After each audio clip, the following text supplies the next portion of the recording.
Hello everyone. Today let's solve the problem modulo sum. So you can read the entire question.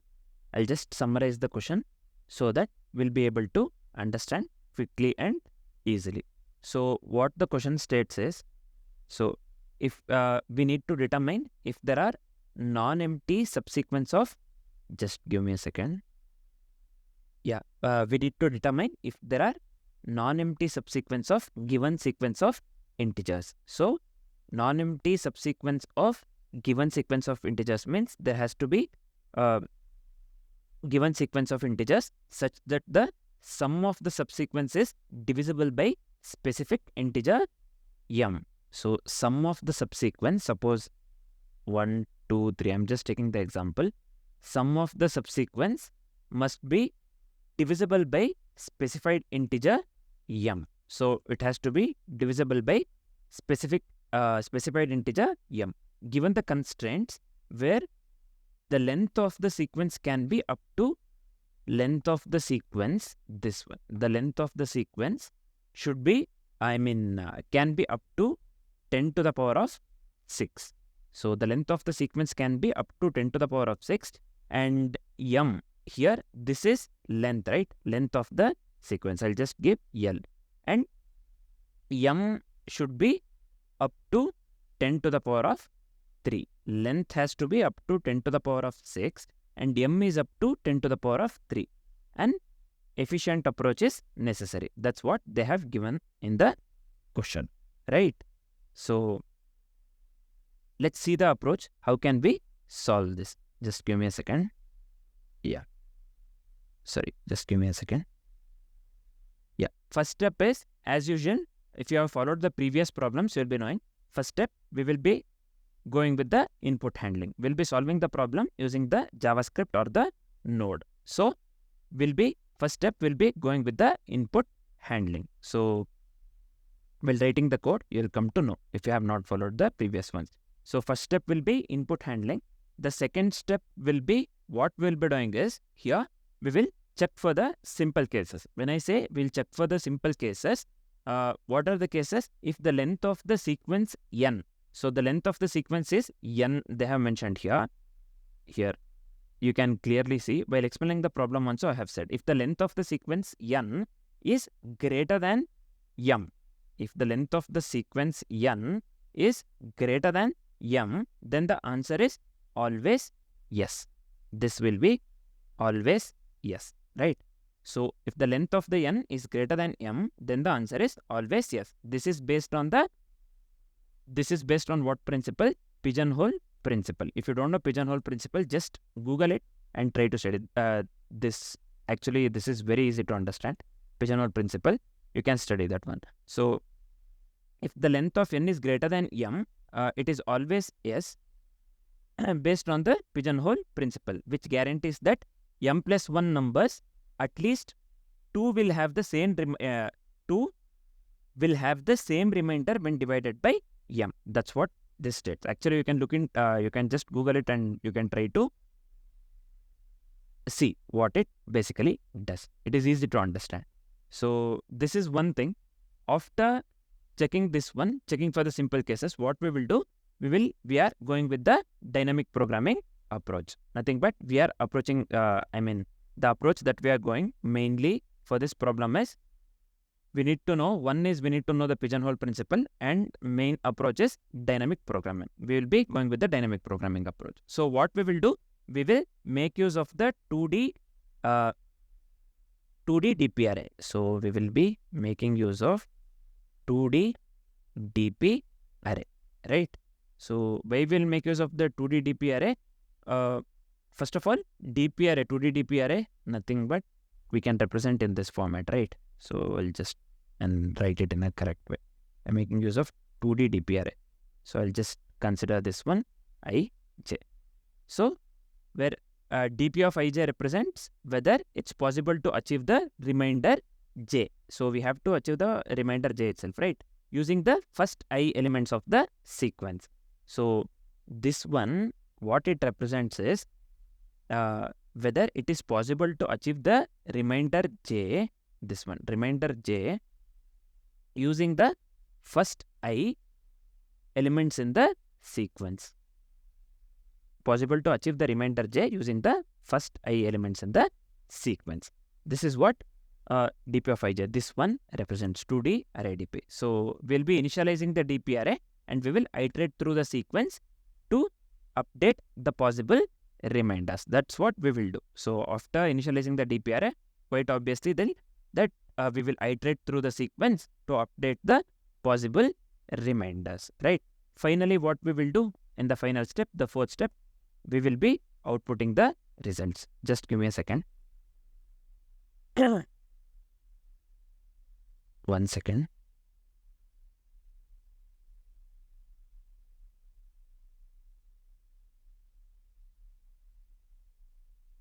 So yeah, in the final step, what we will do, we will explain the final check and we will output no. Here I explained how we will get yes, and at the output, we will explain final check and we will output no if no valid sequence exists. If there are no valid sequences, then we'll be directly outputting no. So yes, how can we get yes? I explained during the second step. So now let's start writing the code and try to understand it better. While we write the code, we'll understand better, right? So first, as usual, what we will do, just give me a second. We'll go with the input handling, right? First, we will set up the input handling and reading. So I'll just go. Input handling is similar for all the problems. Mostly same for all the problems, right? So I'll just give standard input dot resume process dot standard input. We'll just set the encoding to UTF-8. So this is one thing.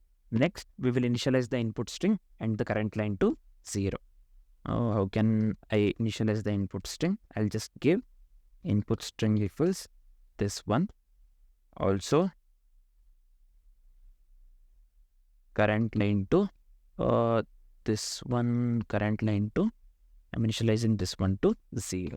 This is one thing. Next, after this one, we'll collect all the input data as it is received. How can I write that? I'll just make use of the event listener.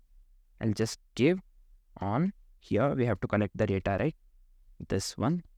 Within this one, I'll just give input std in. So let's append the input string to input std in.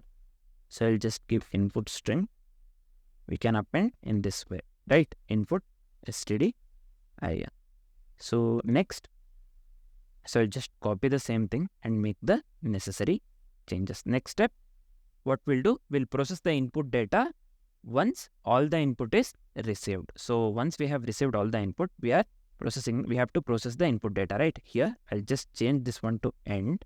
Let me remove this one, input std in. Here, we don't have to append anything, right? And this has to be input string. First, we will remove all the white spaces or the spaces. Then we have to read each line. So I'll just make use of the split and I'll give /n. Also, we need to map. So we have to remove the white spaces from each line if it is not necessary. In that case, I'll just take string.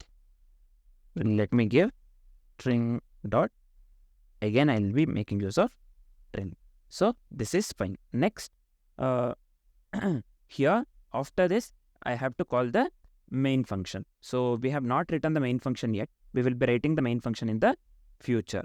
So after writing the main function, we'll just come here and call the main function. So for now, I'll just leave the space so that I'll come later and call the main function. Next step is we'll write the function to read the next line of input. We have to read individual lines of input, right? For that, we'll write the function. This is just, I'll just consider this one. Function name, read line. We will just return input string current line. So we have to increment right here. We have to read the individual lines, all the lines. So I'll just increment the current line. Next, we will be writing the main function. So inside the main function, we'll be writing the core logic or the main logic of the program. So just give me a second. First, what we will do, we will read the size of the sequence and the mod value. We have to read the mod value as well as size of the sequence. Size of the sequence is, initially it was given n. According to the input, we will read the size of the, we have to read the size of the sequence, right? How can we do that? I'll just make use of the destructuring operator. I'll just give here to read. I'll just make use of the read line. If there are any spaces, we have to read, right? I'll just leave the spaces between the numbers or the characters. So numbers here, sequence of numbers, right? So I'll just map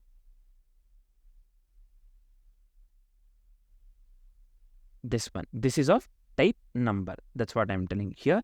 This will be number, sequence of numbers, right? So I have to read this one numbers. So I have left the space between the two numbers, and also we are mapping the type number. You can also make use of begint over here. If you are making use of begint, you have to use begint everywhere, right? So we can't mix number and begint. So I'll just make use of numbers. If we are dealing with the large numbers or the large input, we can make use of begint as well. So in my case, I'll just make use of the number. So next step, what I'll do, if there are more numbers than the modulus value, then the answer is always yes. So in this case, if n is greater than m, let me give console log. While explaining the approach, I said, right, if there are more numbers than the modulus value, then the answer is always yes. That is nothing but if n is greater than m, we will be displaying yes, always. And let's not return anything. So I'll just give a return over here. Next, let's read the sequence of numbers. How can we read the sequence of number? I'll just take random this one variable name.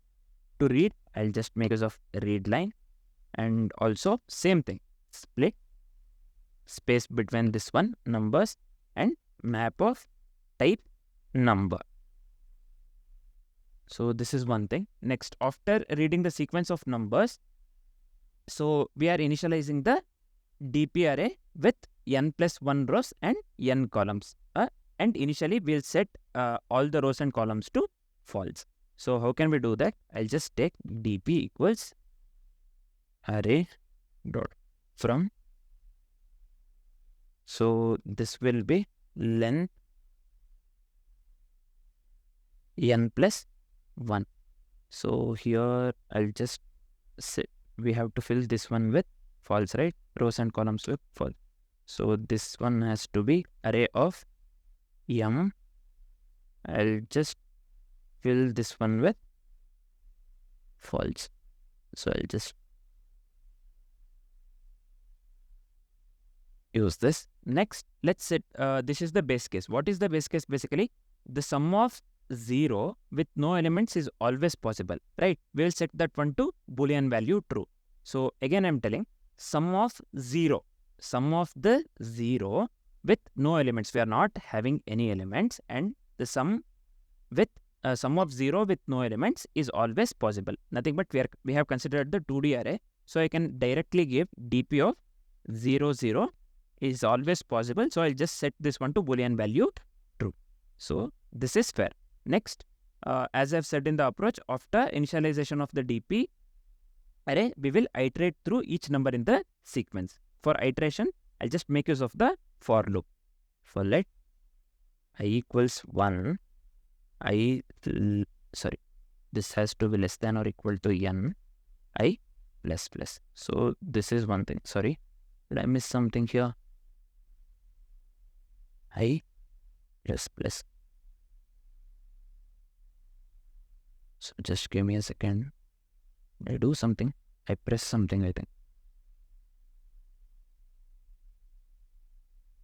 So next, what we are doing here, we are iterating through the each number in the sequence. After iterating through the each number in the sequence, let's iterate through all the possible remainders in the reverse order. How can we do that? I'll just give for let j equals m minus 1, j greater than or equal to 0, j minus minus. So just give me a second. So yeah, this is fine. Reverse iteration. So after this, if it's possible to achieve the remainder j with the first I minus 1 elements, then what we will do, we will mark the same remainder as achievable with the first I elements. So whenever there is condition, we'll go with the if condition, right? So we'll make use of if. So dp of I minus 1 and j. So then we can set this one, dp of I and j to true, boolean value true. So this is fair. Next, what we will do, we'll calculate the new remainder when adding the current number. So how can we do that? I'll just take the new variable. I'll just name this one new mod. This will be j plus er. Already I have used of I minus 1. This will be actually, and of modulo m, right? So this is one thing. Next, if the remainder is 0, then we will print yes and exit. How can we do that? Simple. If new mod, if it is equal to 0, right, then we will print yes. How can we print in JavaScript? I'll just make use of console log. I'll just give yes. So here yes, and we have to exit. In my case, I'll just give return. So this is fine. After this, after we got the, if the new remainder is 0, we are printing yes and we are exiting, right? After this step, what we have to do, we have to mark the new remainder as achievable. So how can we mark the new remainder as achievable? So I'll just give dp of I. This will be new mod. This one achievable. I'll just set this one to boolean value true. So this is fine. Finally, these are all we are checking for true, right? If the final step will be if there are no valid subsequences, or if no valid subsequences found, then we have to display or print no. How can we do that? Again, I'll just make use of console log to print or display. I'll just give no inside this. Let me give no here. This has to be capital yes. I'll just give. Has to be capital, I think. Yeah, this is fine. Finally, after doing this, let's call the main function here. So this is it. Let's check with the input. So I'll just come here, copy this one. This has to give the output yes, right? So I'll just copy this one and run the code. So line number 40 console, I have misspelled here. 40. Okay. So yeah, this is giving output yes, right? So the first one we are getting correct. So this has to give us no. Let's check. Yeah, this is giving us no. The final one, not the final one. Third one, let's check. This has to give yes. So yeah, this is giving us yes. The final one, this has to give yes as well. So let's check for the final input. So this is giving yes. So everything is working correctly, right? So just give me a second. So what we'll do, I'll just come here. Let me come to submit code. Let me click on submit code. Problem B, right? I'll just choose problem B modulo sum. Let me paste the code and hit the submit.